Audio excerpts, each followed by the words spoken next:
Hello everyone, आप सभी का स्वागत है यूट्यूब के इस ऑनलाइन प्लेटफॉर्म पे।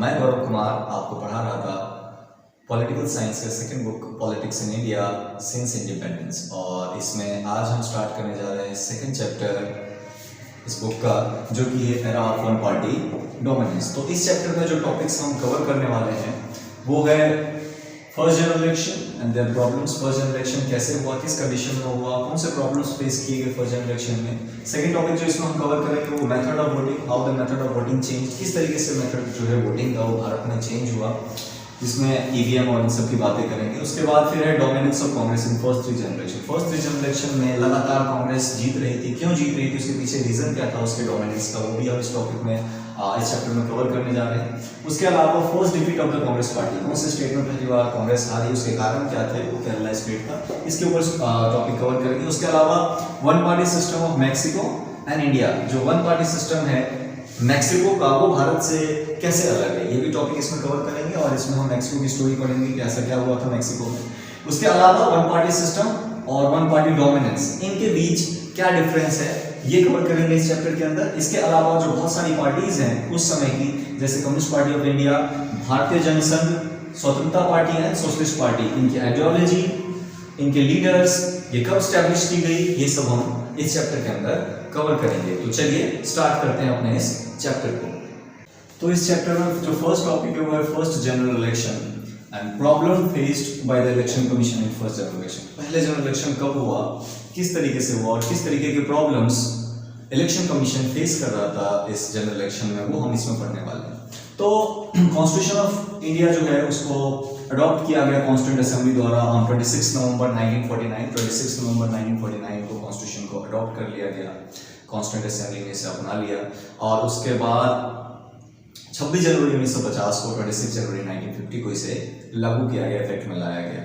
तो अब जब क्योंकि कॉन्स्टिट्यूशन बन चुका था और इसे इफेक्ट में लाया जा चुका था, तो अब जरूरी था कि चुनाव करवाया जाए, इलेक्शन करवाया जाए, और जो गवर्नमेंट है देश में वो लोगों के द्वारा चुनी हुई हो। क्योंकि 26 जनवरी 1950 से पहले, या आप कह लीजिए फर्स्ट जनरल इलेक्शन 1952 में हुआ, तो 1952 से पहले जो सरकार थी वो इंटरिम गवर्नमेंट थी, तत्कालीन सरकार, जो कि लोगों द्वारा चुन के नहीं आई थी, आपसी सहमति के हिसाब से वो सरकार बना था। तो अब समय आ गया था कि इलेक्शन करवाया जाए और लोगों के द्वारा चुनी हुई सरकार है, बट इलेक्शन करवाना जो है उतना आसान था नहीं। दिक्कत क्या थी देखिए, सो फर्स्ट जनरल इलेक्शन करवाना जरूरी था। It was now necessary to install the first elected government and election commission was set up in 1950। Election commission को सेटअप कर दिया गया, इंडियन गवर्नमेंट ने इलेक्शन कमीशन सेटअप किया जनवरी 1950 में, और सुकुमार सेन इसके फर्स्ट चीफ इलेक्शन कमिश्नर बने। और ये उम्मीद की जा रही थी कि 1950 के अंदर अंदर इलेक्शन को कंप्लीट किया जाएगा। It was expected to hold election in January 1950, इसी में निपट जाएगा। बट बहुत सारी समस्याएं थी जो इलेक्शन कमीशन को बाद में समझ में आई कि नहीं, इतनी जल्दी तो इलेक्शन नहीं हो पा सकता। But there were many problems. Problem क्या थी, it was difficult to hold free and fair election in a country of India size and population. इतना बड़ा देश, इतनी ज्यादा आबादी उस समय, और इतने बड़े आबादी में, इतने बड़े एरिया में इलेक्शन करवाना आसान नहीं था, क्योंकि कॉन्स्टिट्यूएंसीज को ड्रॉ करना था, वोटर लिस्ट तैयार करने थे, ये सारी समस्याएं थी जिसमें समय लग रहा था। So then the constituencies were drawn, voter list were prepared, ये सब कुछ प्रिपेयर किया जा रहा था। और उस समय 17 करोड़ एलिजिबल वोटर्स थे गवर्नमेंट के डाटा के हिसाब से, who had to elect 3200 MLAs, 3200 MLA उन्हें चुनने थे, और 489 MPs को चुनना था। और दिक्कत ये हुई कि जब पहली बार वोटर लिस्ट तैयार हुआ तो उसमें समस्या ये आई कि वोटर लिस्ट में बहुत सारे लाखों महिलाओं का नाम था ही नहीं। उन्हें बस ये लिखा हुआ था कि wife of dash, daughter of dash, क्योंकि उस समय कुछ इस तरीके की प्रचलन थे कि लोग घर में बहू बेटियों का नाम नहीं बताते थे, तो इस तरह से बोल देते थे चौधरी जी की बहू, चौधरी जी की बेटी। तो इलेक्शन कमीशन के जो भी लोग गए हुए थे वोटर लिस्ट प्रिपेयर करने, उन्होंने इसी तरीके से नाम लिख लिया कि इसकी बहू, उसकी बेटी, इस तरीके से उन्होंने वोटर लिस्ट तैयार किया। तो ये प्रॉब्लम आ रही थी। फिर इलेक्शन कमीशन ने दोबारा से भेजा, दोबारा से वोटर लिस्ट को बनाया गया, प्रिपेयर किया गया। तो इन सब चीजों में समय लग गया, और समय लगते लगते समझिए कि ये इलेक्शन होते होते 1951 आ गया, 1951 आ गया। और एक दिक्कत ये भी थी कि ये भारत जैसे देश के लिए बहुत बड़ा big test for democracy, first big test of democracy in a poor and illiterate country. एक गरीब और इलिटरेट कंट्री के लिए बहुत बड़ा चैलेंज था, एक बहुत बड़ा टेस्ट था भारत के लिए। और फाइनली ये सब चीजें सॉल्व करते हुए जो है इलेक्शन स्टार्ट हुआ अक्टूबर 1951 में। कहा 1950 में कह रहे थे कि जनवरी 1950 में ही स्टार्ट करेंगे और फटाफट निपटा देंगे 1950 के अंदर, बट स्टार्ट हुआ अक्टूबर 1951 में और एंड हुआ 1952 फरवरी 1952 में। और अब क्योंकि अक्टूबर 1951 में स्टार्ट हुआ और खत्म हुआ फरवरी 1952 में, बट फिर भी इस इलेक्शन को हम general election of 1952 first general election जो है हम जब भी कंसिडर करते हैं तो 1952 कहते हैं। इसके भी पीछे भी रीजन था क्योंकि भारत के मोस्ट पार्ट जो थे उनमें जो चुनाव हुए वो जनवरी फरवरी 1952 में ही हुए। स्टार्ट तो अक्टूबर 1951 में ही हो गया, बट फिर भी जब हम काउंट करते हैं तो हम फर्स्ट जनरल इलेक्शन कहते हैं 1952 जनरल इलेक्शन, ना कि 1951। इसका कारण बस ये है कि भारत के मोस्ट ऑफ द पार्ट में जो इलेक्शन हुए वो जनवरी फरवरी 1952 में हुए, इसलिए फर्स्ट जनरल इलेक्शन को हम 1952 का जनरल इलेक्शन भी कह देते हैं। तो ये था आपका ये टॉपिक। अगर आए क्वेश्चन आपका इस तरीके से कि how the first general election was conducted in India या what were the problems faced by election commission in India, ठीक है, while conducting the first general election, तो इस तरीके की बातें आप इसमें लिखेंगे। नेक्स्ट टॉपिक है हमारा how the method of voting changed from 1952 to 2004। जो वोटिंग का मेथड है वो फर्स्ट जनरल इलेक्शन से लेकर के 2004 आते किस तरीके से चेंज हुआ, ये हमारा ये टॉपिक है। देखिए क्या हुआ था, in the first general election it was decided to place inside each polling booth a box for candidate with election symbol. क्या हुआ, फर्स्ट जनरल इलेक्शन में ये डिसाइड किया गया कि हर एक पोलिंग बूथ पे हर एक कैंडिडेट के लिए एक एक स्टील बॉक्सेस होंगे। तो आप सोचिए कि कितने कैंडिडेट थे और कितने पोलिंग बूथ बनाए होंगे। एक कॉन्स्टिट्यूएंसीज में कितने पोलिंग बूथ होते हैं जहां पे लोग जाकर के वोट देते हैं। तो पहले जनरल इलेक्शन में डिसाइड किया गया कि हर एक पोलिंग बूथ पे हर एक कैंडिडेट के लिए एक एक सेपरेट बॉक्स होंगे, स्टील बॉक्सेस, जिसके ऊपर सिंबल लगा होगा, नाम होगा कैंडिडेट का, और उस समय पे वोटर्स को एक ब्लैंक बैलेट पेपर दिया जाता था जिसको वोटर्स को बस उस बैलेट पेपर को उस बॉक्स के अंदर गिराना होता था, ड्रॉप करना होता था जिस बंदे को, जिस कैंडिडेट को इंसान वोट करना चाहते। तो ये सिस्टम चला। Voters were given blank ballot paper which they had to drop into the box for the candidate they wanted to vote. और इस में कम से कम 20 लाख स्टील बॉक्सेस का इस्तेमाल किया गया पहले जनरल इलेक्शन के लिए। अब इतना कॉम्प्लिकेटेड था, हर एक कैंडिडेट के लिए हर एक बॉक्स दे दो, एक सेपरेट बॉक्स दे दो, वो भी पूरे भारत में चुनाव हो रहा है। तो कितने पोलिंग बूथ होंगे और कितने कैंडिडेट हमारे यहाँ, तो पता है आपको इलेक्शन के टाइम पे कितने लोग खड़े हो जाते हैं। तो इस तरह की चीजें थी और ये मेथड जो है 2 जनरल इलेक्शन तक चलता रहा। After 2 general election, 2 general election के बाद थोड़ा सा चेंज आया। अब चेंज ये आया कि अब बैलेट पेपर ब्लैंक नहीं होंगे, बैलेट पेपर पर जो है वो कैंडिडेट का नाम और सिंबल होगा। और वोटर्स को क्या करना होगा कि वोटर्स को इस बैलेट पेपर पे जिसपे अब कैंडिडेट के नाम है और सिंबल है तो उस पे स्टैंप लगाना है और फिर बॉक्स में ड्रॉप करना है। तो ये सिस्टम स्टार्ट किया गया और ये करीब अगले 40 साल तक चला। Now the method was changed. Now the ballot paper carried the names and symbol of the candidates and voters were required to put a stamp on the name of the candidate they wanted to vote, and this method worked for almost 40 years. 40 साल तक ये system चला, ठीक है।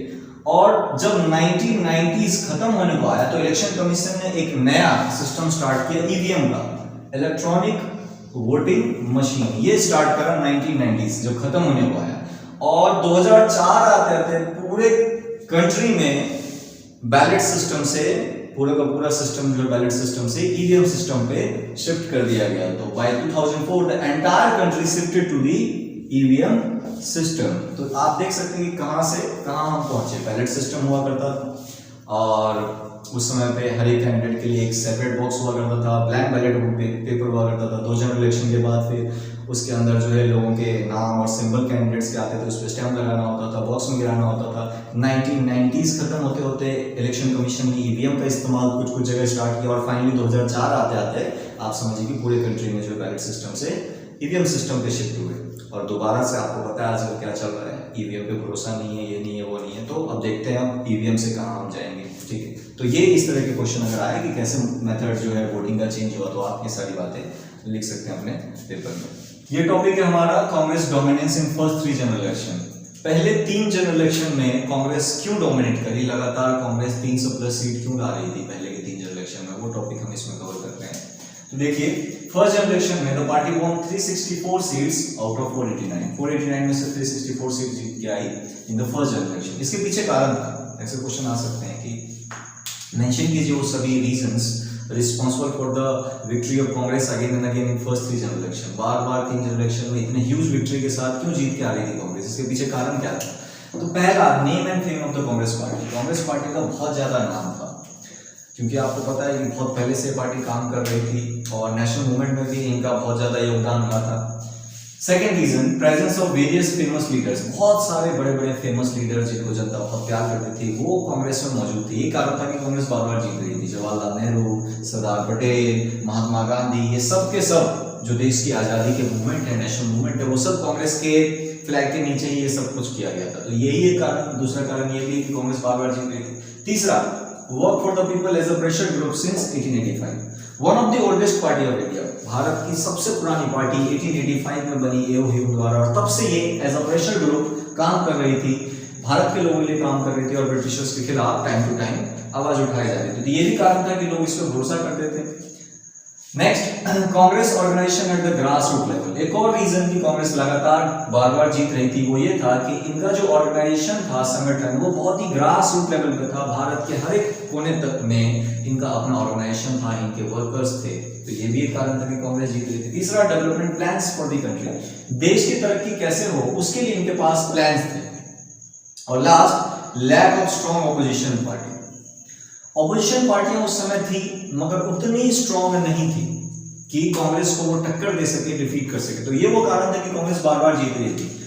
चाहे आप 1952 का first general election ले लीजिए, 1957 का सेकंड जनरल इलेक्शन ले लीजिए, या 1962 का थर्ड जनरल इलेक्शन ले लीजिए, तीनों में 300 प्लस सीट्स के साथ कांग्रेस जीती। तो ये क्वेश्चन आ सकता है कि रीजन क्या था कि कांग्रेस लगातार फर्स्ट 3 जनरल इलेक्शन में जीत रही। तो ये name and fame of the Congress party, presence of various famous leaders in the party, and one of the oldest party Congress जो है 1885 से काम कर रही थी। इनका organisation at the grass root level, development plans for the country, and lack of the strong opposition party. और strong opposition party उस समय उतनी थी नहीं। तो यही कारण था कि कांग्रेस बार बार जीत रही थी। चलिए नेक्स्ट टॉपिक की तरफ अब बढ़ते हैं। ये टॉपिक है हमारा फर्स्ट डिकेड जो है इलेक्शन का, इलेक्शन कंपटीशन का, उसे क्यों कहा जाता है कांग्रेस सिस्टम। ठीक है, Why the first decade of electoral competition is known as Congress system. Congress system क्यों कहा जाता है? पहले के जो 10 साल थे इलेक्शन कंपटीशन के, जो इलेक्शन है उसे कांग्रेस सिस्टम में क्यों कहा जाता है? वही जो पहले से टॉपिक पढ़ाया मैंने उसी से रिलेटेड है कि कांग्रेस बार बार 3 जनरल इलेक्शन जीत रही थी और सेंट्रल लेवल पर तो मेजोरिटी के साथ गवर्नमेंट बना ही रही थी, मगर स्टेट लेवल पे भी ऑलमोस्ट स्टेट में, एक केरला को छोड़ दिया जाए 1957 में, तो हर जगह मतलब स्टेट लेवल पे भी उन्होंने मैनेज कर लिया और सरकार बनाई। तो इसलिए जो पहला डिकेड है, फर्स्ट 10 साल है, या आप फर्स्ट 3 जनरल इलेक्शन के लीजिए, वो कांग्रेस सिस्टम के नाम से जाना जाता है, क्योंकि सेंट्रल लेवल पे और स्टेट लेवल दोनों जगह में ऑलमोस्ट स्टेट में कांग्रेस की ही सरकार थी। तो ये क्वेश्चन आ सकता है। तो देखिए क्यों कहा जाता है फर्स्ट डिकेड जो है इलेक्टोरल कंपटीशन का, उसे क्यों कहते हैं Congress system? Because in the first general election in 1952 Congress won 364 seats out of 489। Second की बात करूं तो सेकंड में भी 371 seats out of 494। Third general election में भी 300 प्लस सीट्स। और even in the states election Congress manage to form government and won majority of the seats in all states. State election में भी हर जगह वो सरकार बना पा रही थी एक्सेप्ट त्रिवेंद्रपुर, उस समय का केरला, अभी का केरला, मद्रास, उड़ीसा। मगर यहां पे भी कांग्रेस ने समझिए किसी न किसी तरीके से सरकार बना ली थी। ठीक है, तो इसीलिए हम फर्स्ट डिकेड जो है इलेक्शन कंपटीशन का उसे कांग्रेस सिस्टम कहते हैं। ठीक है, इसके बाद की अगर बात करें, इट वाज ओनली 1957, सिर्फ पहली बार ऐसा हुआ 1957 में, when for the first time non Congress CPI, जो नॉन कांग्रेस, कोई कांग्रेस के अलावा कोई पार्टी सरकार बनाई, वो 1951 में था, 1957 में था केरला। ठीक है, सीपीआई ने, कम्युनिस्ट पार्टी ऑफ इंडिया ने केरला में सरकार बनाया 1957 में, फर्स्ट नॉन कांग्रेस। और यहाँ के जो सीएम बने वो थे ईएमएस नंबूदरी। ये एक नंबर में आपसे पूछा जा सकता है, फर्स्ट नॉन कांग्रेस सीएम। पहले ऐसे सीएम जो कांग्रेस पार्टी के नहीं थे, वो कौन से स्टेट के थे, उनका क्या नाम था? तो वो उनका नाम है ईएमएस नंबूदरी। कौन सी पार्टी से थे? तो कम्युनिस्ट पार्टी ऑफ इंडिया। कब इनकी सरकार आई कम्युनिस्ट पार्टी की? केरला में 1957 में। कहां पे? केरला में। तो ये आपसे पूछा जा सकता है। और एक और फैक्ट इससे रिलेटेड ये है कि पूरी दुनिया में पहली बार कहीं पर कम्युनिस्ट पार्टी की सरकार डेमोक्रेटिक तरीके से इलेक्शन के जरिए अगर कहीं वर्ल्ड में सरकार में आई तो वो केरला में था। आपको पता है रशिया में भी कम्युनिस्ट पार्टी थी, कम्युनिस्ट पार्टी ऑफ रशिया। वहां पे जो भी सरकार थी वो डेमोक्रेटिक इलेक्शन से नहीं हो रहा था। लेनिन, उसके बाद फिर स्टालिन, इस तरीके से चेंज हो रहे थे, मगर इलेक्शन नहीं हो रहे, तो डेमोक्रेटिक तरीके से नहीं था। तो पहली बार कहीं पूरी दुनिया में for the first time in the world a communist party government had come to power through the democratic election. वो कहाँ था? वो केरला में पहली बार कोई कम्युनिस्ट पार्टी दुनिया में डेमोक्रेटिक तरीके से सरकार में आई। वो कहाँ आई? केरला में। कब? 1957 में। ठीक है, कम्युनिस्ट पार्टी ऑफ इंडिया। और first non Congress CM EMS Namboodiri. तो ये केरला से रिलेटेड क्वेश्चन आ जाएगी, पहली नॉन कांग्रेस सीएम या सरकार कहाँ बनी, तो ये आप केरला बताएंगे। या फिर आज कांग्रेस सिस्टम क्यों कहा जाता है? फर्स्ट डिकेड जो है इलेक्टोरल कॉम्पिटिशन का, उसे कांग्रेस सिस्टम क्यों कहा जाता है? क्योंकि पहले 10 साल कह लो या 15 साल कह लो, फर्स्ट 3 जनरल इलेक्शन कह लो, लगातार सेंट्रल लेवल पे भी कांग्रेस पार्टी बिल्कुल मेजोरिटी के साथ सरकार बना रही थी। और ऑलमोस्ट इन तीनों जनरल इलेक्शन में 15 साल तक लगातार हर एक स्टेट में अपनी उनकी खुद की सरकार थी। स्टेट गवर्नमेंट पे भी कांग्रेस का राज था और सेंट्रल पे भी कांग्रेस ही राज कर रही थी। इसीलिए फर्स्ट डिकेड जो इलेक्टोरल कॉम्पिटिशन था उसे हम कांग्रेस सिस्टम कहते हैं। ये टॉपिक हमारा बहुत इंपॉर्टेंट टॉपिक है और ये टॉपिक आपका रिलेटेड है nature of Congress dominance. Congress ने जो डोमिनेट किया, पिछले टॉपिक से हम पढ़ते आ रहे हैं, कांग्रेस ने लगातार डोमिनेट किया, 3 जनरल इलेक्शन जीतते रहे। तो उसके पीछे रीजन क्या था, नेचर क्या था? इसको कंपैरेटिव वे में भी क्वेश्चन आ सकता है कि कैसे भारत में जो कांग्रेस डोमिनेट कर रही थी लगातार 3 जनरल इलेक्शन में, वो मैक्सिको के PRI पार्टी, मैक्सिको की एक पार्टी थी, उससे कैसे अलग थी? या फिर क्वेश्चन आ सकता है कि how the one party dominance in India was different from the one party system of the Mexico. Bharat का जो वन पार्टी डोमिनेंस था वो मैक्सिको के वन पार्टी सिस्टम से कैसे अलग था? या फिर अलग से सिर्फ स्टोरी पूछ देंगे कि मैक्सिको में ऐसा क्या था, कौन सी पार्टी रूल कर रही थी, किस तरीके से रूल कर रही थी, उसका नेचर क्या था? तो ये टॉपिक हम देखते हैं क्या है इसमें। एक्चुअली इस पहले मैक्सिको की कहानी पढ़ लेते हैं, फिर समझ में आएगा कि भारत का तो हम पढ़ते आ रहे हैं कि कांग्रेस जीत रही थी, मगर ये मैक्सिको से कैसे लगता है, मैक्सिको की क्या कहानी थी, ये समझना सबसे पहले जरूरी है।